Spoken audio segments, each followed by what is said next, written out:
Mexico Beach Planning and Zoning Board meeting for May. Tammy, if you call the roll, please. Mr. Driver? Here. Miss Lindsay? Here. Mr. Kerrigan? Here. Mr. Masters? Here. Miss Miller? Here.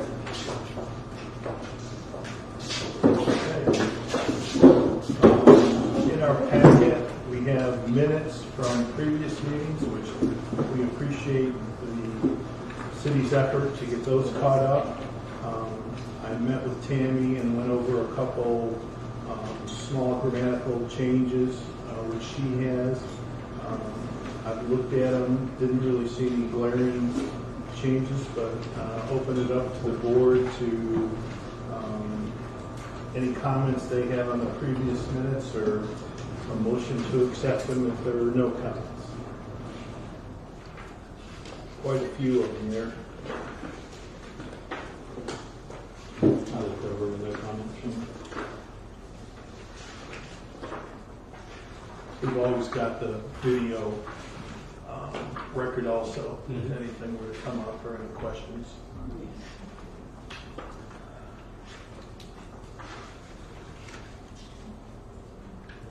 So do you need somebody to move to approve the minutes? If we're ready to approve them, yep. I so move. Okay, do we have a second? Second. Okay. All in favor? Or call the roll? Mr. Driver? Yes. Miss Lindsay? Yes. Mr. Kerrigan? Yes. Mr. Masters? Yes. Miss Miller? Yes. Great. Okay, just a quick reminder, this is a volunteer board appointed by the council. If you're here before us tonight and you have something on the agenda, please be sure to attend the next council meeting, which is next Tuesday. Is that correct, Mario? Yes. 9 a.m. 9 a.m. We are a advisory board, so our vote is not the final say. Most of the time the council does go along with us, but not always, so feel free to leave your case with them if you don't get the result you'd like from us. If anybody knows anybody or any of you are interested in being on the board, we do have some openings, so please get with Mario. It's a very simple process to fill out a short application, and then typically, unless you're a criminal or have a criminal background or something bad, you get appointed by the council, and we'd be happy to have you and need all the help we can get. Okay, first part of the meeting is variance request for 318 Robin Lane. Going to open up the public portion of the hearing. Do we have anybody here representing 318 Robin Lane? Yes, ma'am. Please state your name and your address. Yes, certainly. My name is Celine Gladwin, 217 High Street, Valdosta, Georgia. I'm the architect for the church, the Latter-day Saints Church. That's the applicant of this for this case. And actually with us here, several members of the church are in attendance at the meeting. If you all can raise your hand if are part of the church, just so the council can know. Okay, thank you for being here. And thank you again for the opportunity to be heard. I think you've all seen the information in the packet. The building was damaged during the hurricane, the 2018 hurricane. I've been actually involved with the church and several other projects that were impacted by the hurricane on this coast. And this is the fourth actually that I am involved with. The building had 3 feet of water in it. And so because of that, it's receiving a major renovation, which includes replacement of all the mechanical equipment, all the AC units have to be replaced, all the electrical, all the devices, were literally all the finishes have to be replaced. So what happened is because the project is considered a substantial improvement, the comments came back that the building needs to be elevated. It's an existing building. It's a concrete slab on grade. It's nearly 8,000 square feet. We looked at the report that Ms. Johnson has put together, and we are in agreement with clearly with her recommendation. So she does mention, or in the report, it does tell us that this request is not really, it's not to the floodplain ordinance, but it's actually to the land development code. So that's one criteria that will allow us to move forward with the variance, and the other being that it's really the feasibility of the structure.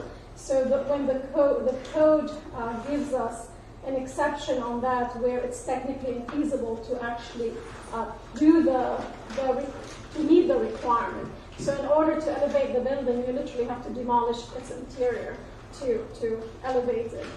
So we appreciate your consideration, and we are ready to get the building redone again, so the church members can enjoy having their church services again in that building. It's been a little bit too long, and they are ready to have it. So as soon as we receive approval from the city, we are able to move forward with the bid process and get the building back renovated for the church membership. If there's any questions, I would be more than happy to take them. And with that, I appreciate you listening to us, and thank you again. Thank you for coming.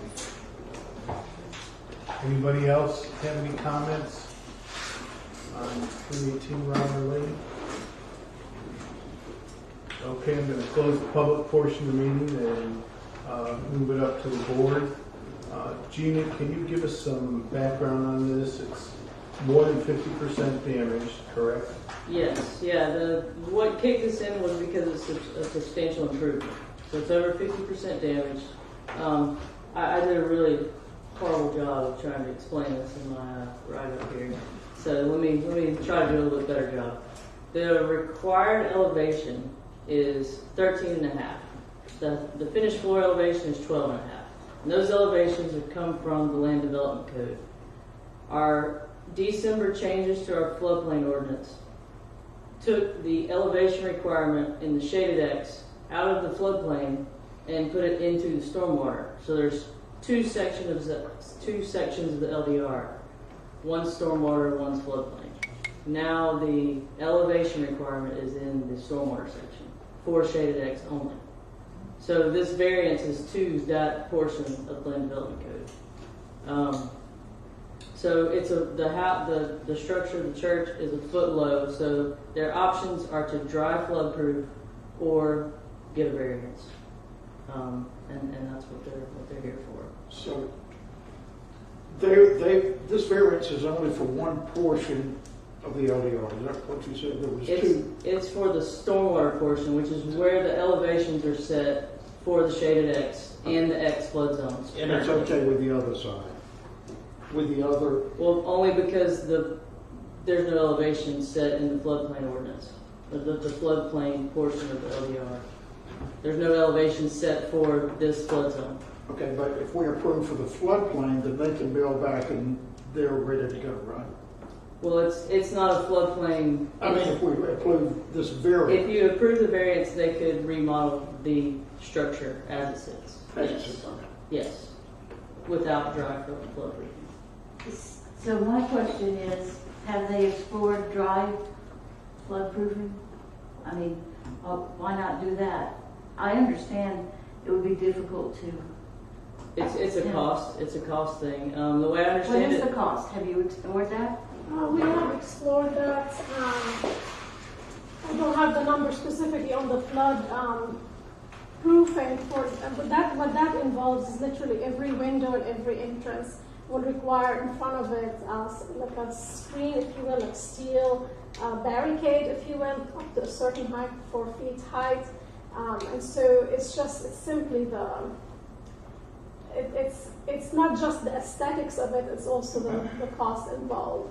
This building, the damage that's caused in the building is not structural. It's all the building systems, all the finishes. So literally, when you have 3 feet, there was the part of the roofing came off.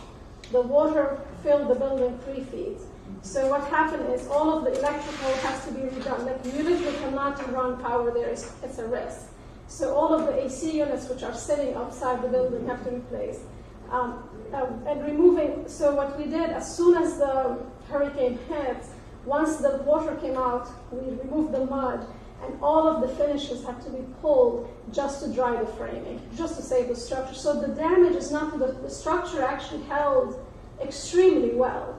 It's the fact that water got in through the roof and filled up to 3 feet. So that's where the cost is coming.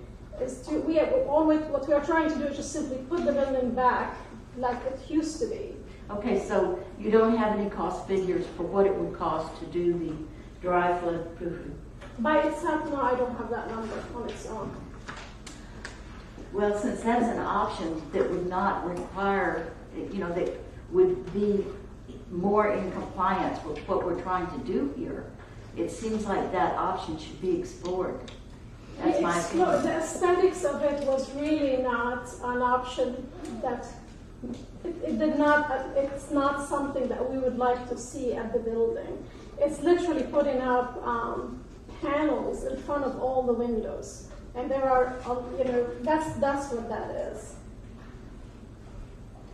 Take this is similar to the El Governor situation with their elevator lobby. Similar but different. The variance that was given to the El Governor was to the floodplain ordinance, Okay. and it was in a 100-year floodplain. Okay. This is not to the floodplain ordinance. This is to the stormwater portion of the LDR, and it's in it's in the 500-year floodplain, so a less intensive flood zone. Is this something that we're seeing a lot of, Gina? I mean, I don't recall very many requests for variances in this situation. This is the third one that's come before you. The Shell Shack, the El Governor, and now this one. And that was my question, how is this related, or is it to the Shell Shack situation? It's not. It's the same as the El Governor. I mean, it's loosely related in that it deals with the elevations, but it's not a variance to the floodplain ordinance. Does this impact the city's insurance rating or anything like that at all? My opinion is no. Now, I have a call into Nick to make sure that this is not impacting the floodplain ordinance whatsoever, because they are tied together in the ordinance that was approved, but this variance is to the stormwater section as opposed to the floodplain regulations. Okay. So my opinion is no, but technically 100% I don't have that answer yet. Okay. When you say it's a foot low, is that a foot low from the 1.5 feet above the height of the road? Yes, So it's a half a foot above the height of the road? correct. Okay. Yeah. And- And that's 15th Street, because that's the highest road adjacent to the structure. And there was something in the write-up about the immediately adjacent, there was that 8 foot? So right across Robin Lane, you have an AE flood zone. It's AE 9, which is a 100-year floodplain. So if the floodplain actually extended into their area, they would meet the regulations. If the 100-year floodplain was there, because they would only have to be at 10.5 for our current, So they're in a shaded X as opposed to an X, as opposed to an AE. an AE? Yeah. Okay. However, the regulation says that the elevation of the highest point within all of the streets whose right-of-way touches the parcel as measured perpendicular, so on and so forth, that's what you use to determine what the height has to be. So, My question is, with the 50% is that really the cause of the variance? I mean, is that part of the cause of the variance? So let's say, for instance, they're not upgrading, they're just having to do what we all had to do with ours. New floors, turn out the walls, make sure the electrical's good, then they would be okay. Yeah, if they could get to 49%, yes, they'd be fine. And we tried for a while Oh, yeah. to get there, and it just We just wasn't need working. 49%. Yeah. 49.5%, 9.9%. Yeah. Okay, so I'm gonna understand. We could, may I Yeah. So we could get it to that number. The church is adding a fire sprinkler system in the building. Okay. And if I take that out, Did you have a fire sprinkler system? They did not have that, so we are added, Okay. this being a church facility so that's being added, but we can, you know, it's that one item that we are adding in, since they actually do it all. So, And we have to include all the And costs so we associated talked with those. exactly. But is that fair though, when you're having to upgrade or It's the way the safety? building code is written. Really, for safety though, that's a safety thing. That to me would be important. It is important, yeah. I think we're returning an existing business or service to its existing footprint. Yes. And trying to do that as easy as possible without tampering or penalizing progress. So for that reason, I'm in favor of variance. I read in the information that the church is self-insured, Correct. so they wouldn't be applying It's- for FEMA flood Exactly. or anything like that. That's So correct. That's correct. it seems like that should help any insurance issue that might be brought up. And the I'm church, not an expert on and that. they are, I have been working for the church for 15 years. I don't work for, I am an architect, but have done work for the church for over 15 years. And they're a great neighbor. They take care of their properties. And as those of you that know, you know that you would want the church to be in your neighborhood and in your community. When we assessed this building, like I said, we actually looked at several buildings. This is the last one. We're still trying to get it right. We did consider the church. We went through the exercise to actually rebuild the building, but based on the cost, it was just simply not feasible for them to simply say, you know what, they're just gonna reconstruct this building. So it's the only thing they can do really is to renovate it, and all they want to do is simply put it back to its Not change. pre-hurricane condition. Exactly. Okay. I would agree with Jack. I think they're so close on everything that approving the variance seems to be the appropriate thing to do in this one. So I'm in favor of it. Any other comments from the board, or Mara, you have any input in this, or? Okay.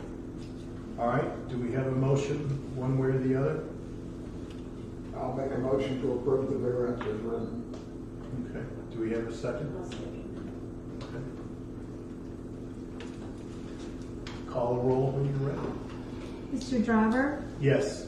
Miss Lindsay, no, Mr. Kerrigan, Yes. Mr. Masters, Yes. Miss Miller. Yes. Okay. Don't forget Tuesday's meeting. By the way, guys, I'd like to say one thing. Thanks for Team Rubicon. I think that's part of the Mormon Church, right? They worked with us. I mean, we established a database and have all those contacts, and then they would work with us to come back early into the area and help. So yes, there were thousands of volunteers that came into the area over that period of time. They have a big presence here. Did a lot of work on the beach for us. Thank you. It was our pleasure. Okay. You're welcome to stay, welcome to leave, your choice. I'd like to say something. Yes, I'm sorry. That's okay.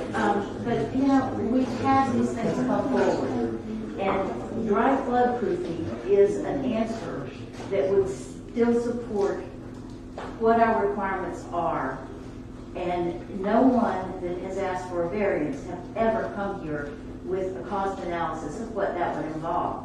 And I really feel like, as a group, you know, we have regulations, but we keep giving variances, and yet some people have to adhere to those regulations.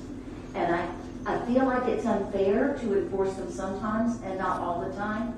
And so I would like for us to encourage somebody else that's going to come forward to come in here with an analysis of what the other alternatives would be for this, so that we can more judiciously look at the situation. We've got this down here as an option to avoid a variance, and yet nobody ever comes to us and tells us that, yeah, we looked at that, this is what it would cost, and this is why we don't want to do it. So I just feel like we need to say that and, you know, try to make things a little more even in terms of how we apply these regulations.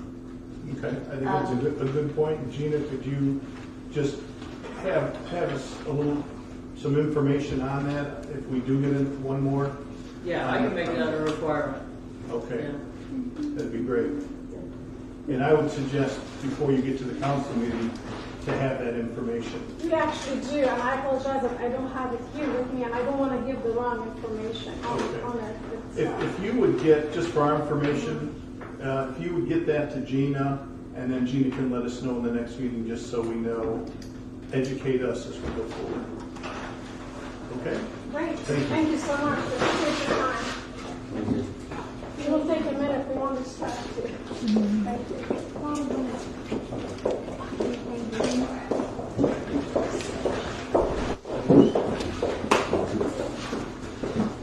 Okay, next one is 110 39th Street, front setback. Going to open the public portion of the hearing. Is anybody here representing 110 39th Street? Yes, sir.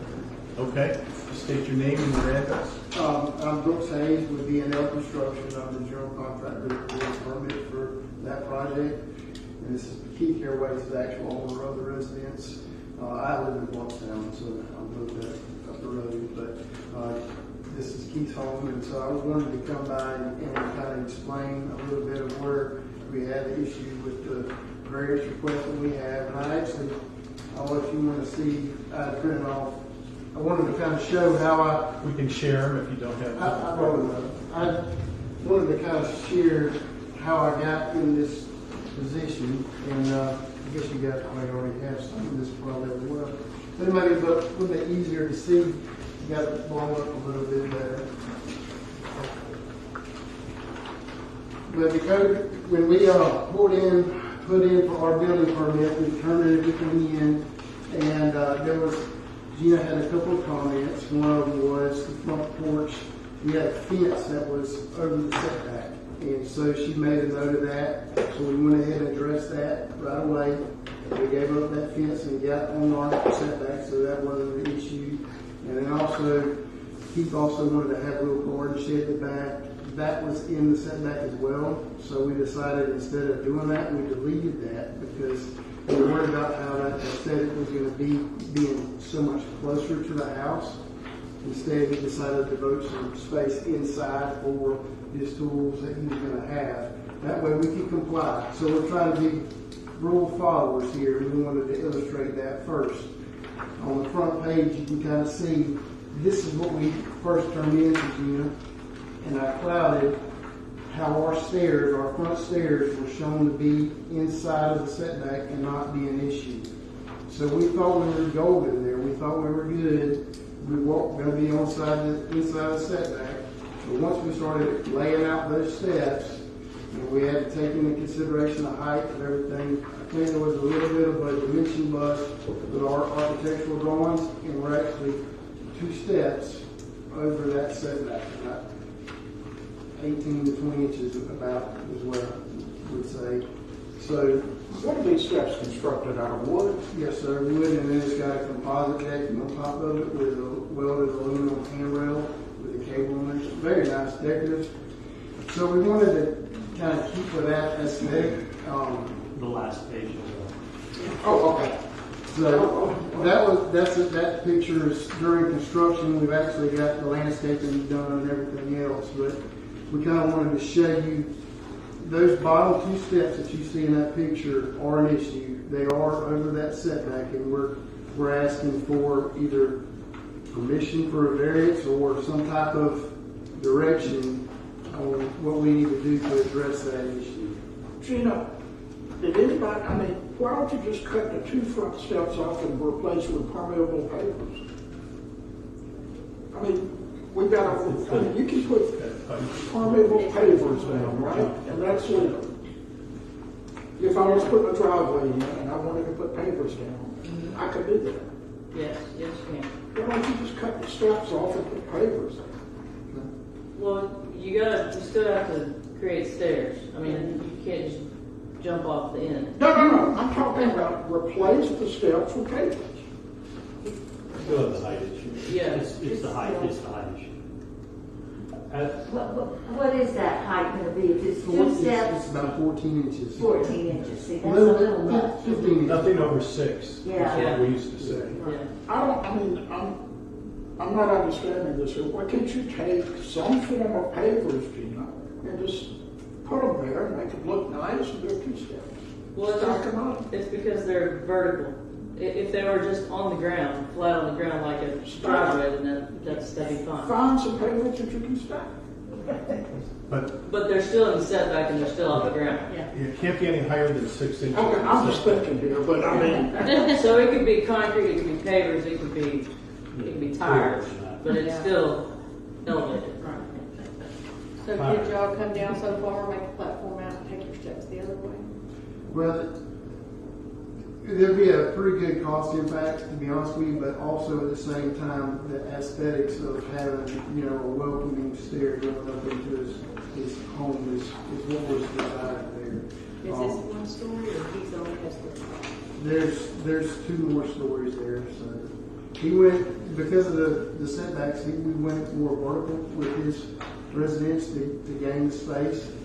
So it does have a vertical component there to it, and you know, I'm sorry. We tried very, very good to stay in those setbacks, but we ended up getting, 18 Is inches. this whole thing his, or is just this? That's his whole house. This is the whole house. That's his whole house. Does he have interior They- steps? These 2, these bottom 2 right here. So you could come up here, take your steps up that way? There would be a potential to do that, but it would look up, kind of change the whole aesthetic of what we're trying to achieve. so you're saying put a landing there and then steps Put a landing here. there and then steps Steps up. toward the garage. That's what happened. You're asking about guidance or other situations. I recall Ocean Plantation and situation they had exceeded. Unfortunately, after the fact, I don't know how that happens, Yeah. but they had exceeded the setback and made a decision to turn the stairs. There was another, that purple house that needed to be property lines for their 2 steps or something.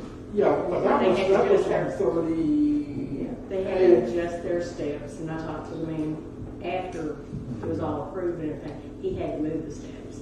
Yeah, That's that's the that same- house it's the that was same 2 house. feet off, that was a house that was 2 feet past the setback. Foot and something, yeah. A foot. And it also had steps, so it was bad. The steps were over the, about the. We've had others too, where Yeah. it's been a sideways, the steps came down and they were over the setback. Right, that's where his came down. So, in your, it took a little while to build those steps. We did it about 3 times.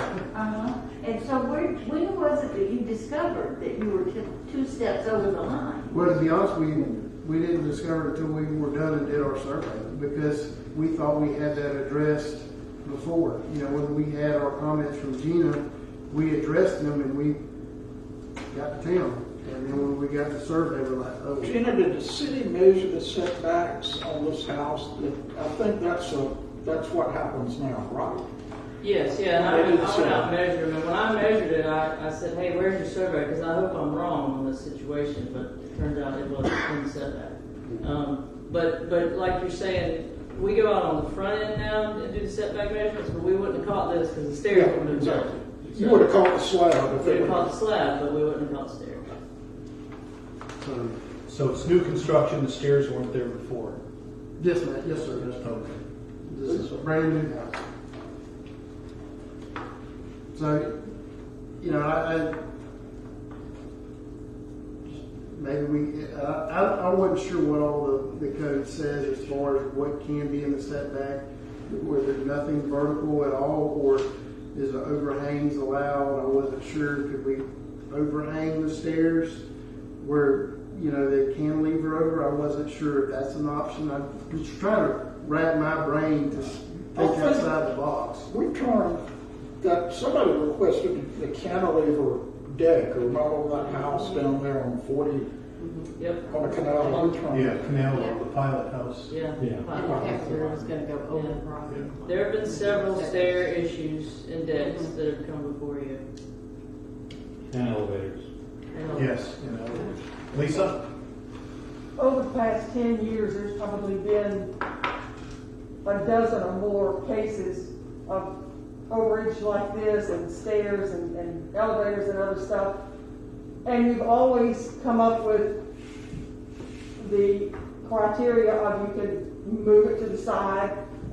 To my best knowledge, and I've made almost all of the meetings, they've all been denied, but there's a lot of us who live here who meet after these meetings and talk about the decisions that are made here and in the council.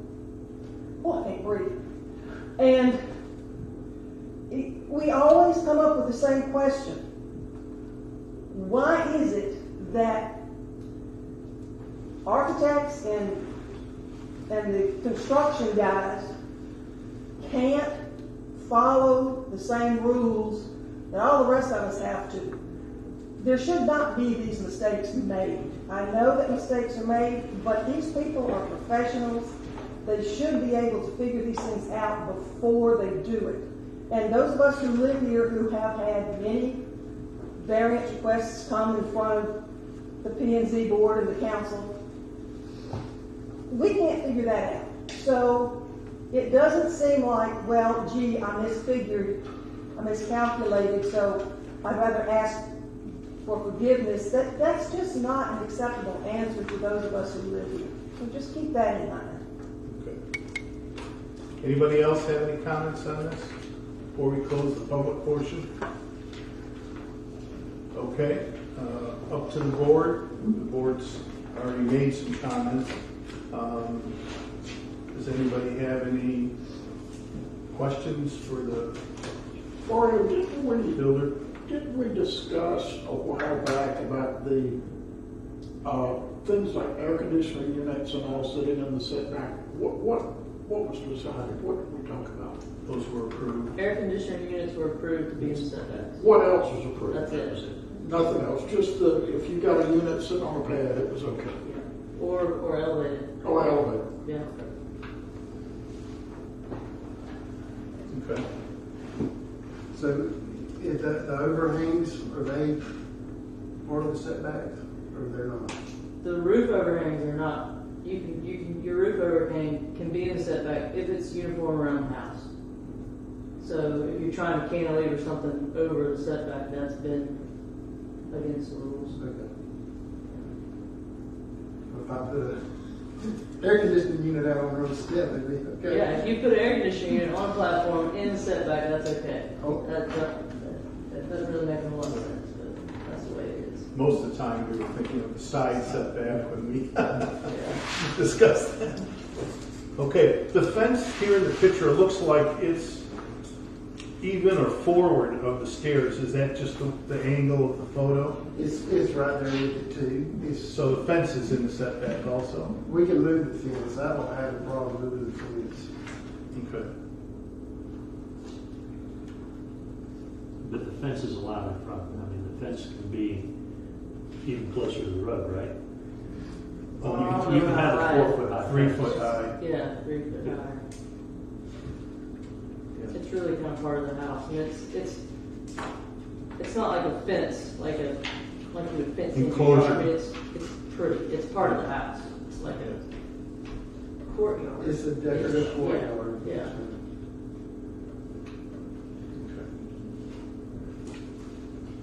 Clarify for me, is the decorative courtyard in the setback or not? Well, it is too, that the deck, there, well, I mean, it looks like it's, it's pretty flush with that same plane. But if we could be okay with the steps, I don't think we'd have a problem moving the fence back. But the fence is not too high, is it? how high is the fence, do you know? It's 4 feet, Just a little less than 4 feet. 3 foot Okay.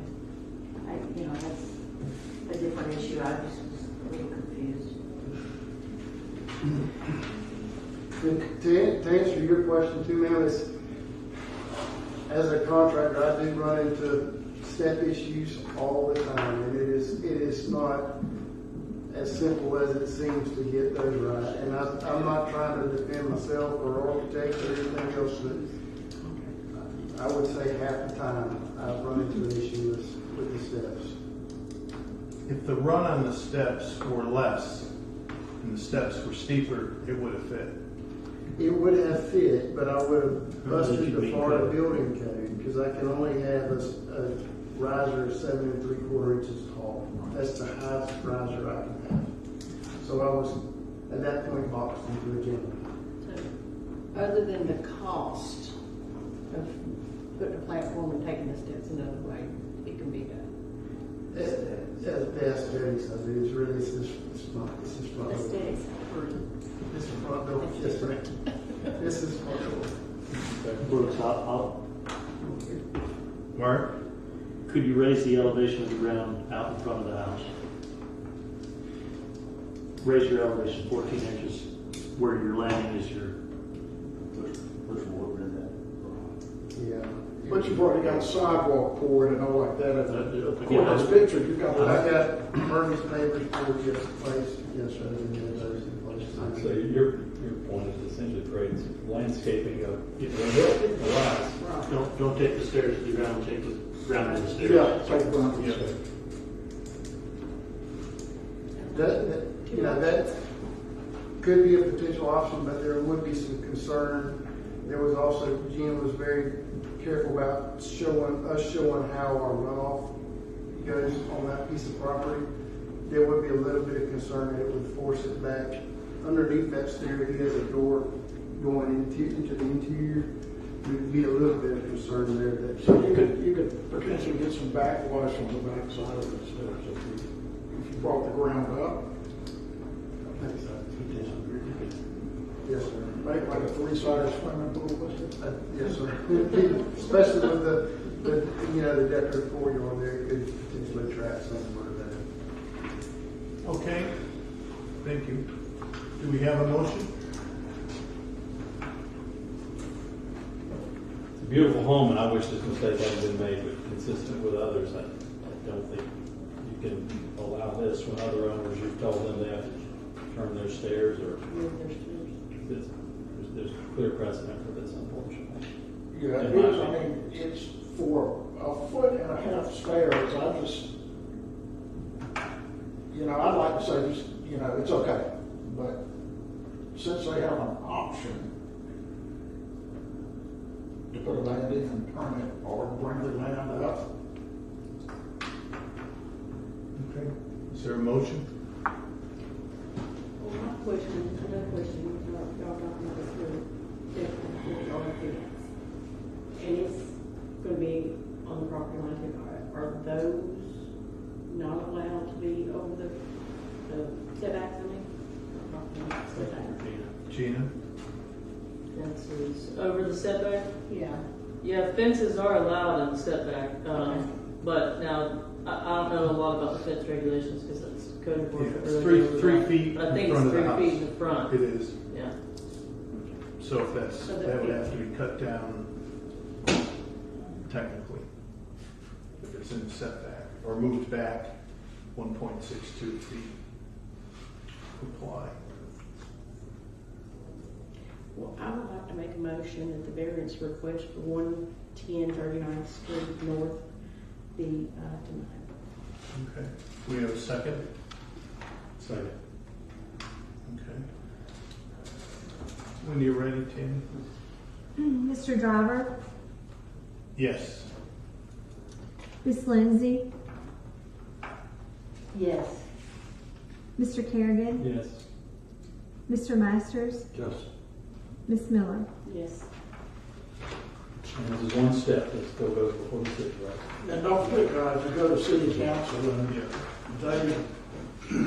They may have other questions. they could approve it. That's, Tuesday. next. Tuesday at 9 o'clock in the morning. Yeah.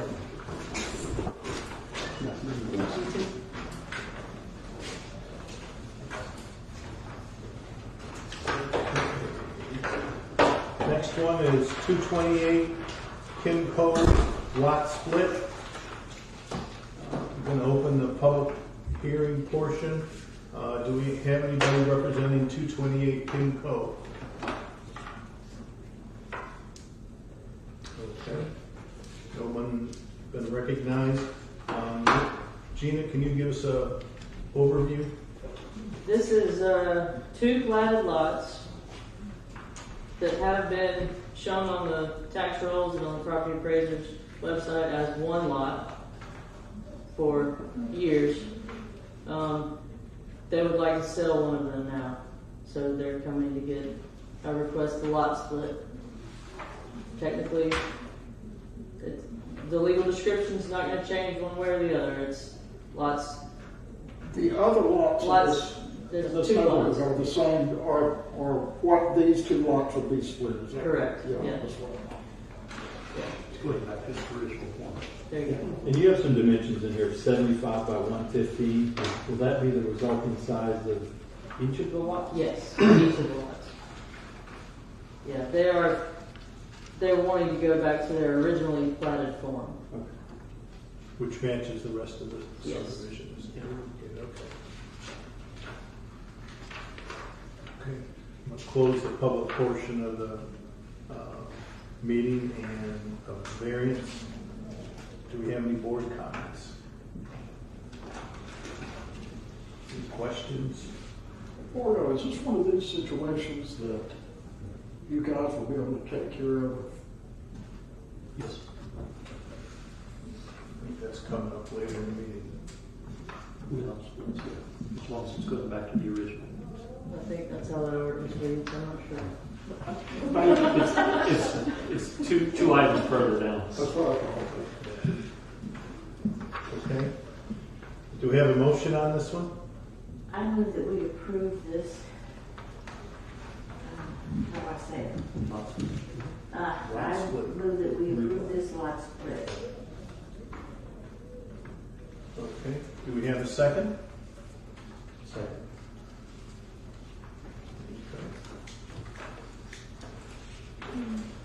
Tammy? Mr. Driver, Yes. Miss Lindsay, Yes. Mr. Kerrigan, Yes. Mr. Masters, Yes. Miss Miller. Yes. Okay. We're getting there. Commercial development order, 625 15th Street. It says new storage facility, but it's actually adding to an existing storage facility. That's a new building, brand new building, standalone, so it's new, but it's at, It's in the confines of the one that's existing. correct, Okay. on the property. Anybody here representing 625 15th Street? Yeah, my name's Ron Rogers with Gulf Environmental Engineering. I'm the engineer on the project. This is Mr. Harry Phillips, he's the owner. You have to answer any questions that you have. Is this 15th or 5th? 15th. The front of it is on 15th, and then the side street is 5th. So we actually exit on the 5th. Yeah, in different documents, not to the 5th. Yeah, the address is 15th Street, but it's actually fronts 5th Street. Okay. Yeah. In our comment, can I? Sure. Okay. This says approval contingent upon a solution to finished floor elevation requirement, dry flood proofing of raising finished floor. Now, you guys gonna do that before you come back to us if we approve this? We've already done it. This set of plans raised it up above it put the required finished floor where it needed to be to meet the foot and a half above the road. Thank you. I You're welcome. appreciate it ahead of time. So just give us a quick overview of what you're doing. New building, Yes, sir. So it's basically about a 21,000 square foot climate controlled storage building. Storage Pup is the name of the company, and they've got these sites pretty throughout Northwest Florida. They're really nice buildings. Everything they do is first class. So it's basically just the building, parking associated with it. If we run the water and sewer, we put in our stormwater. add anything? See, the town's been very receiving of what we've done so far. I think with our improvements on the facility, Ike's place, the Space Place, and we've tried to make that blend in, and we've enjoyed being here and enjoyed meeting a lot of folks. Climate control is number one now with folks that have really good product that they want to store, or belongings or antiques and furnishings and so forth. And we've determined this market to be based on what we've seen so far, right in line with that. So we want to continue to invest in the community and do, again, something that's very fitting for the area and the zoning and so forth. And we're looking forward to doing business. What is climate control versus heating and air? 72 degrees, basically. It's not like an air-conditioned office, but generally it just holds the humidity down, fills the heat, doesn't allow it to go up or to go down dramatically. Versus all of our standard buildings over where at Ike's place, it's the old Space Place, they'll have insulation. It kind of helps out a little bit in the ceilings, but not on the walls. And then the doors are not insulated. So climate control basically going in one door, and then have an overhead door for deliveries and so forth. But then you have carts, and you just put all your belongings on the carts or your dollies or your movers, kind of carry it in there. And you maybe walk 10 feet or 40 feet or 30 feet or whatever the number is to get carrying it. There's one in Port St. Joe, at least one, not two. That's the closest neighborhood down here. You do have one fellow over here, right here actually. She's got a few climate control units very close to your facility right here. Used to. Is that the one we're thinking about that's gone? Yeah. The one over here? Under the water? Yeah. Yeah. Not one that went away. It's the one that, she's got two very small buildings, are 5,000 square feet each. It's much smaller scale. I think it only shows 20 units or something. Oh, I think it's Oh, the wow. old restaurant was, the little, with the pretty tree in the front. Yeah, yeah. It was Across from in the the art hardware studio. store. Yeah. Right. Are they still Across there from the too? hardware store. They made it? I don't think so. Have to take a look. Yeah. I'm direction. More southeast, west. Okay. And you have met the height requirement? Yes, sir. Okay. Lisa? This is gonna be 45 feet tall, correct? No, Sounds high. no, it's not. No, our typical eve height is 14, but again, this would be, that would be handled during the building permit process. So what we're essentially is permitting right now is the footprint and what's going in the building. Once we get a development order, then we're gonna have to get a building permit, which will have to also be reviewed. So an architect will draw all the drawings, and he will ensure that the eve heights are met. But our typical eve heights are 15 foot, just enough to get a, if you want to back a big truck or something in there. Okay. Maybe 45 foot is what we could put there, but we're not. Well, I saw 45 feet, I believe, on the information, and it appeared from the information, the way I read it, that you were wanting to build a 45-foot tall building. So if you're going up just one or two stories. It says 25 foot on here. That would be to the height. It does say It 45. does say 45. Yeah. Right. The second page, Yeah. near the bottom, building height, 45 feet. It does say that. Yes, it Yep. does. I think that's the maximum allowable building height. But for that you're area. not planning to go up No, 45. So just because your form gives a maximum height and setbacks. See this dimension? Is that because of our form or is 33? No, for commercial, it's 45. Yeah. Just under the height of the building. Okay, that was my concern, that it's gonna be 45 feet back there. Yeah. We can get it on the building permit side. But they're aware, it sounds like it's gonna be 14, so. Okay. The first page shows it. We showed two different things there, and I'm not, to be honest with you, I'm not sure why. But it's not going to be 45 foot tall. Okay. Any other public comments? Okay, we'll close the public portion. Move it up to the board. Any comments from the board, questions that we haven't discussed already? I think with all of the residential homes that are coming to support Tyndall's build out, St. Joe Company, et cetera, this is gonna likely meet the need of movers and storage, whether it's temporary or long term. I agree. Okay. Any other board comments, questions? Do we have a motion? I'll make a motion to approve. I'll second. Okay. Mr. Driver? Yes. Ms. Lindsay? Yes. Mr. Kerrigan? Yes. Mr. Masters? Yes. Ms. Miller? Yes. Okay. Thanks for coming. Don't forget to go to the next meeting. Thank you guys so much. Really appreciate it. Thanks, Gina. Good to see you. Two things, Gina.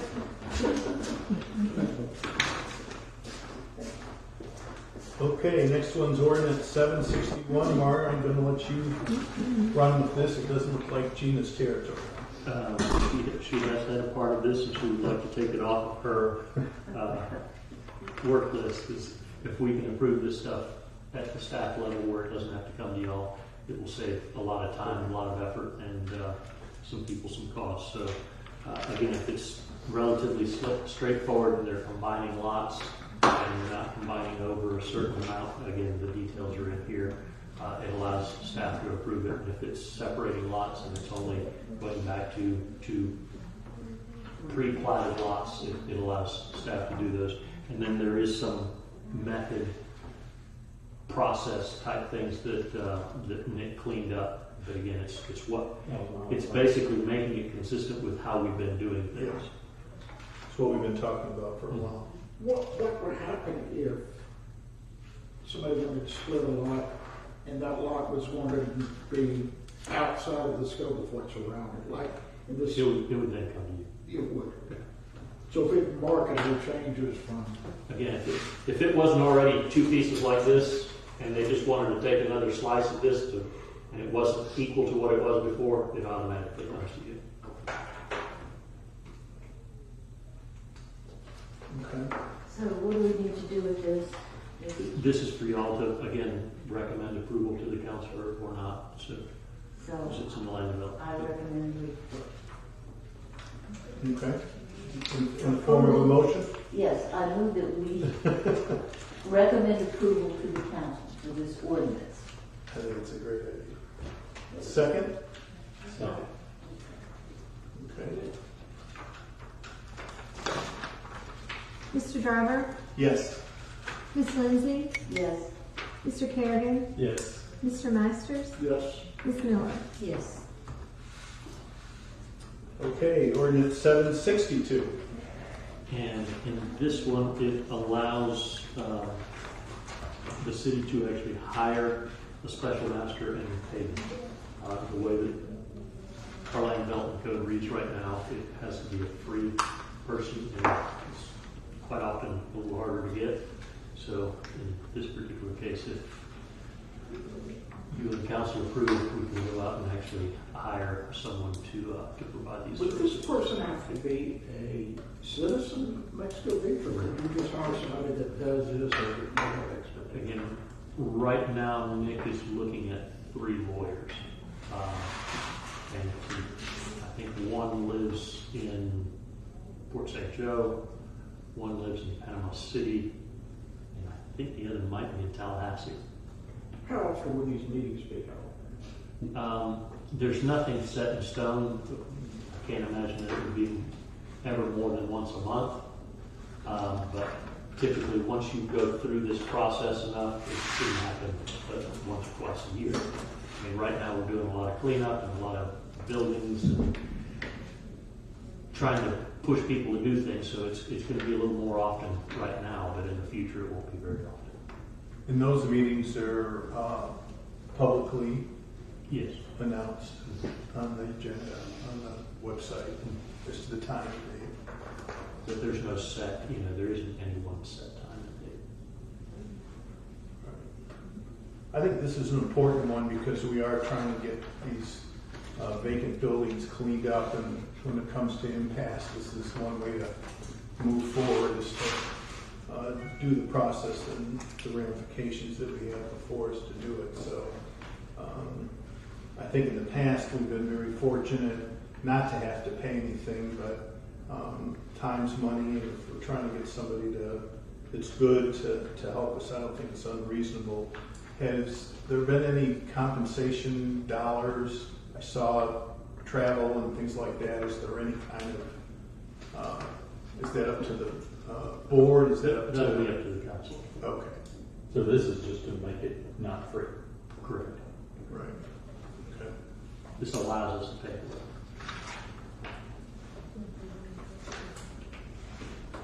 Any questions, comments?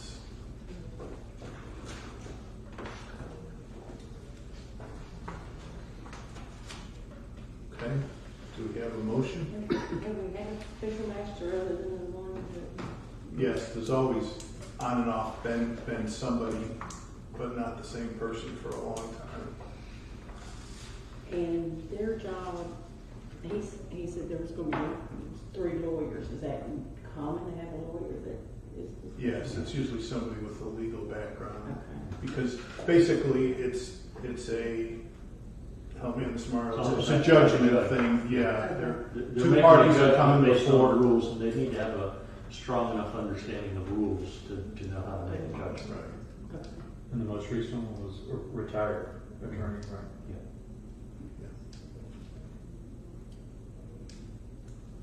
Okay. So we need to do the same thing, we need to, Mhm. okay, so I move that we send this forward to the council for approval of ordinance 762. Okay. Do we have a second? Okay. Mr. Garber, Yes. Miss Lindsay, Yes. Mr. Kerrigan, Yes. Mr. Masters, Yes. Miss Miller. Yes. Okay. That's all that we had on the agenda.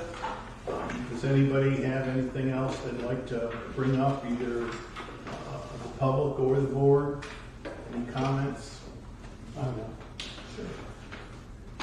This is probably related to the special master, but where are we on, probably 2 meetings back, you gave us a list of properties that are in this situation. Some are yellow, some are red, some are green, and where they are with, where this comes from. I have neighbors that own homes on my street, David Street, his neighbors, that they know I'm on P&Z. What's going on with that house right there? When are they going to do something? What's going on? So I get that question from lots of people, and I don't have an answer, and I want to be informed as to who I send them to or what the answer is. I direct them to talk to Kathy. She can probably give them the most detail. Again, some of them are stuck in probate, some are stuck in legal battles, some are stuck between brothers and sisters. I mean, there's lots of those things. Then there are the people like the ones that the special master did review that are just completely ignoring us. So there's lots of different places that some of those are in. Again, the one that the special master gave a ruling on over on 36th Street is where the house floated off of one lot onto a separate lot. Now, unfortunately, the person that owned the house is no longer responsible for the house. The poor gentleman that owned an empty lot now has a house he has to get rid of. It's a bit of an awkward situation, but that's the rule of law. I don't always think it's right, but that's law. So again, we're all over the place, but if there's a specific house and you want to ask a specific question, I can probably get you the answer through. Ultimately, Mario, once the city pursues everything against the owner, and it comes down to the city doing so, what can the city do? At the end of the day, if the city has the funds, that's the key. If the city has the funds, the city can tear down an unsafe structure. It has the right to do that. unsafe structure, we have to go through an entire process of doing that. And part of that process at some point will be, once we get a price to demo that building, we have to share that with the owner and let them know that they've got 30 days to either do whatever they want with the building, protest that we're going to tear it down, or the city tears it down. The city, once it tears down the building, can put it on the tax roll. There already is in our code of ordinances the ability for the city to put that on the tax roll. The beauty of putting it on the tax roll and not a lien is a lien, you have to sell it. Somebody has to want to sell it. If they don't want to sell it and want to sit there, you can't do a whole lot with a lien. Once you put it on the tax roll, if you don't pay it at the end of that year, then it goes on for sale. So again, there is some speed to recovering the money if you do it through the tax roll versus if you put a lien, it could be 10 years, it could be 20 years, it could be never. It needs to be cost feasible to tear it down. You don't particularly want to tear something down. It costs $50,000 when the lot's only worth $10,000 because you can put whatever you want on it, you'll never get the money. But I'm hard pressed to believe there's that situation in Mexico Beach. I can see tearing something down for $10,000 when a lot is worth $50 or $150. Wholeheartedly agree. I mean, but that's why on the tax roll, it should work out. If there's let's say there's a $20,000 tear down. If that lot is worth $100,000 or $200,000 or $300,000, somebody will buy that lot for the $20,000 that's on the tax roll. So again, the tax roll side of it will help. Again, our part is when you do it to one, well, why didn't you do it to these five? And all of a sudden, one $20,000 bill turns into a $100,000 bill, turns into a $200,000 bill. So once we kick that into that level, there's a potential for it to start to cost a good bit of money. And then where are the priorities? Where do we do it? Again, I would assume that it would be probably unsafe would be the very first and foremost. There's a potential for somebody to get into it and hurt versus just visually. And precedent for this, I mean, we're certainly not the first. This is happened. No, again, I've torn down buildings before, and it becomes litigious. I mean, somebody's going to push some buttons, but at the end of the day, the beauty of the tax roll is, come August, September, we will read it in, put it on the tax roll, it will go on the next year's cycle, and then it will take a year before they get that on their tax roll, but it tends to get resolved. So what will it take for us to move to this next step? What you just did of getting the special master is one of the biggest steps towards that. But special master can do no more than... No, but he finalizes the recommendation of staff. He's the one that just, once he signs on that, it makes it law. The special master rule. Okay. So, since Jack opened this up, where are we with trailers, travel trailers? Travel trailers, we're down to the final few, I believe. The problem is that any and every other weekend somebody drags in another travel trailer. Yeah, I've noticed that. And it's an everyday battle for Kathy. I mean, I put it this way, I take my lunch and I drive up and down streets and I pointed out that we've got a refrigerated unit on Miramar and they're using it as storage. Again, as long as it's being used as storage for a construction site, it's actually okay. It's not being used as housing. Again, if you see something, say something, just like with... They just hooked up a sewer line to, on Fortner to it. That they can't do. Give us the address. Okay, tomorrow, I'll get it tomorrow. What about the RV on Kathy Lane, directly behind me, where the guy's been living in it for the past 13 months? Kathy says, well, I never catch him at home. Well, for my neighbors, the people that ask me, can you give me a phone and an email for Kathy? what's the office phone number? Just call the office and it'll transfer you over. Her email address is k.lyon@mexicobeachgov.com. I've got her phone number. What's her last name? Lyons, Lyons. Oh, I missed the S, sorry.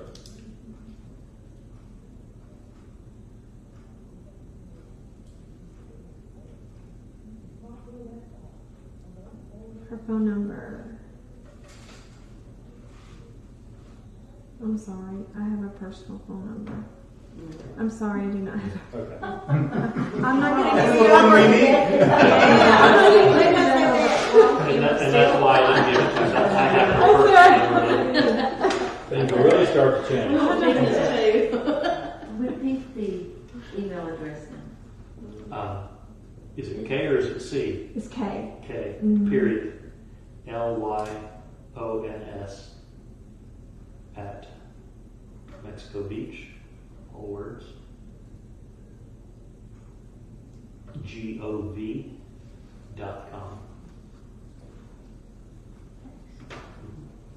And again, if you're going to share something with her, you can give her the address and a quick photo. That helps. That's what I do. I run around and take a photograph and send her the address and say, please. Okay. Anything else? All right. Motion to adjourn? Jack, motion to adjourn? Second? Second? All in favor? Aye. The meeting is adjourned. Thanks for coming, Jack.